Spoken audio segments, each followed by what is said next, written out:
Have you ever thought about what it's like to be afraid of your own mind? Not just worried, not just stressed, but truly afraid of what your brain might throw at you next. You could be standing in line at the grocery store or sipping coffee at your favorite cafe, and then suddenly, out of nowhere, your brain offers up a thought so disturbing, so against your values, that you feel like you might be losing your mind. That's not just a bad day. That's not just anxiety. That is a glimpse into the experience of Obsessive Compulsive Disorder, OCD. But today, we're not just going to talk about OCD. We're going to try something different. We're going to invite you into the experience. Not just to learn, but to feel. This is not a story told about someone else. This is a guided journey meant to challenge your assumptions and activate your empathy. Welcome to the Empathy Test. Step into the world of OCD through an interactive story. You're sitting quietly at home. Everything around you feels normal. There's no immediate threat. No reason to panic. You're scrolling through your phone when suddenly, a thought slices through your mind like a knife. What if I threw this baby out the window? Your chest tightens. Your stomach drops. It doesn't make sense. You don't want that. You're horrified even thinking it. And yet, the thought won't leave. It loops. It sticks. You start to panic, not because you're in danger, but because you feel like you might be. You look around the room. Everything is the same. But you don't feel the same anymore. You feel dangerous, contaminated, broken. The thought won't stop, and no one can see it happening. The next day, you throw away every object in your house that could be considered sharp or dangerous. You stop picking up your baby, just in case. You call your partner in tears, but you don't know how to explain what you're feeling. Later that night, you search obsessively online. Do good people have bad thoughts? Can OCD cause violent thoughts? What if I'm secretly evil? You find a forum of people who seem to get it. They talk about puro or harm OCD. They say it's about intrusive thoughts, thoughts that are unwanted, uninvited, and horrifying. You feel a brief moment of relief, but then a new voice in your head whispers, what if you're just using OCD as an excuse? And down you spiral again. The loop begins. Obsession. Compulsion. Temporary relief. New obsession. Deeper doubt. And this becomes your new normal. If you've never lived it, OCD might sound like someone who washes their hands a lot or keeps their desk organized. But real OCD is like a virus in the brain that targets what you love most and corrupts it. It latches onto your values, your morality, your identity, your sense of safety, and it uses them against you. You don't fear getting dirty. You fear becoming a monster. You don't line up your pens because it's fun. You do it because if they're not just right, you feel like something terrible will happen. The world tells you to just ignore it, but OCD doesn't let you. It hijacks your threat response system and keeps the alarm ringing even when there's no fire. You're exhausted, but you still smile at work, still show up to dinner, still try to pretend you're okay. Because explaining this kind of fear feels impossible. Because you don't want anyone to think you're crazy. Let's pause. Let's say your best friend just confessed to you. I have horrible thoughts. I think about hurting people. I think about the worst things imaginable, and it makes me want to disappear. I don't want these thoughts, but I'm terrified they mean something about me. What's your first instinct? Be honest. Do you freeze? Do you pull away? Do you question their safety? Or do you realize that what they need more than anything isn't your fear? It's your understanding? They need someone to say, you're not alone. That must be terrifying. And I'm not going anywhere. Because that moment of compassion could be the difference between someone sinking into silence and someone stepping toward recovery. Now imagine this. Just when you start to understand the pattern of your thoughts, just when you begin to recognize that, okay, these are just intrusive thoughts, I don't have to believe them, OCD shifts. Like a clever villain in a psychological thriller, it doesn't stay in one place. It changes its face. Yesterday it was about harm. Today, it's about sexuality.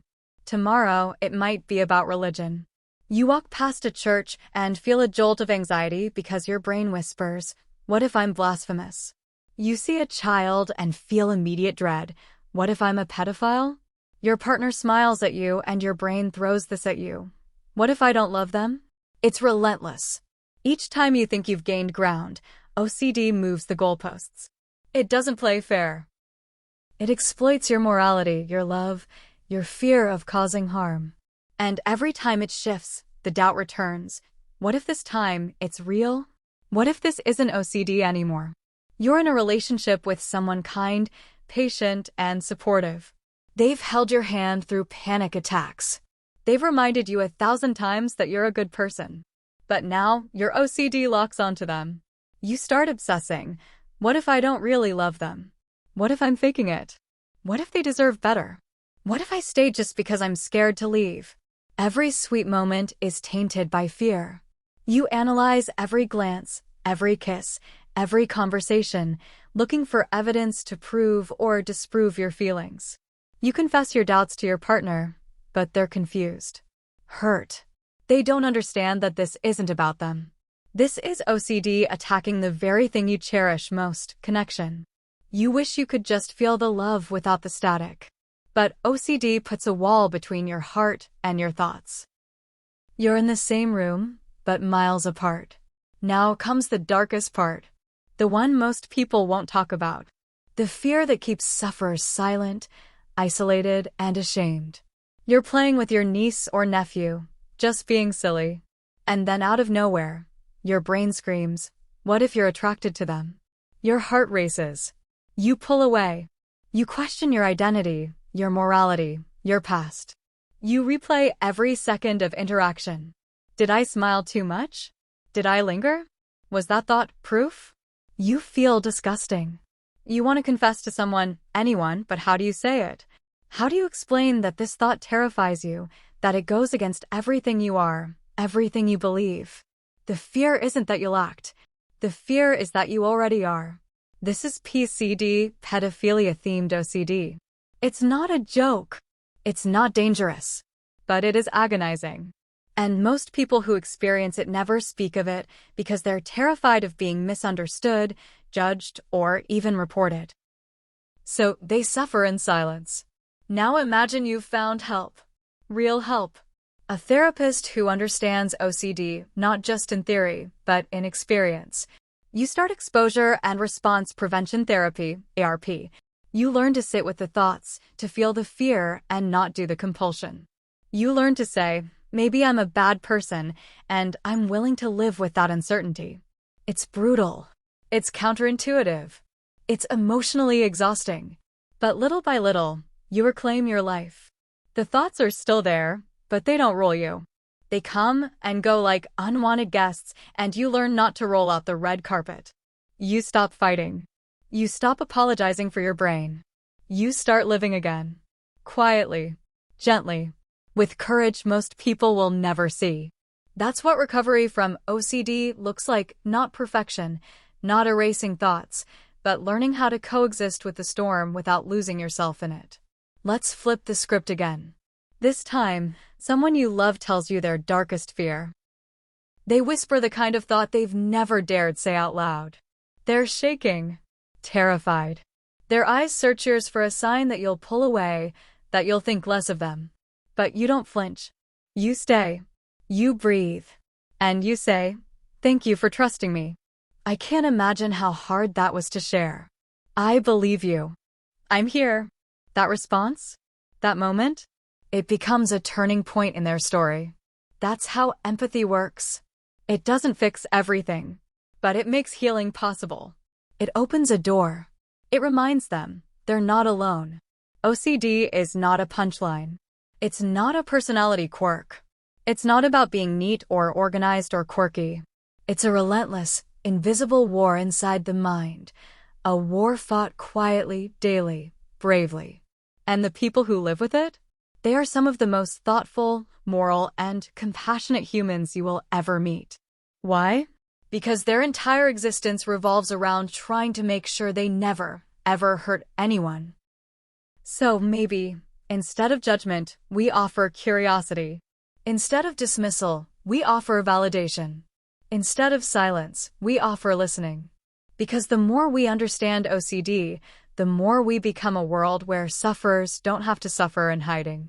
A world where empathy becomes medicine. Where being weird doesn't mean being alone. Thank you for staying through this story. For listening. For feeling. You've just taken a step into someone's reality. And that right there is the beginning of change. If this story touched something in you, whether you live with OCD, love someone who does, or simply want to understand, share it. Talk about it. Let it ripple. Because the more we tell these stories, the less power shame holds. You are not alone. And you are not your thoughts.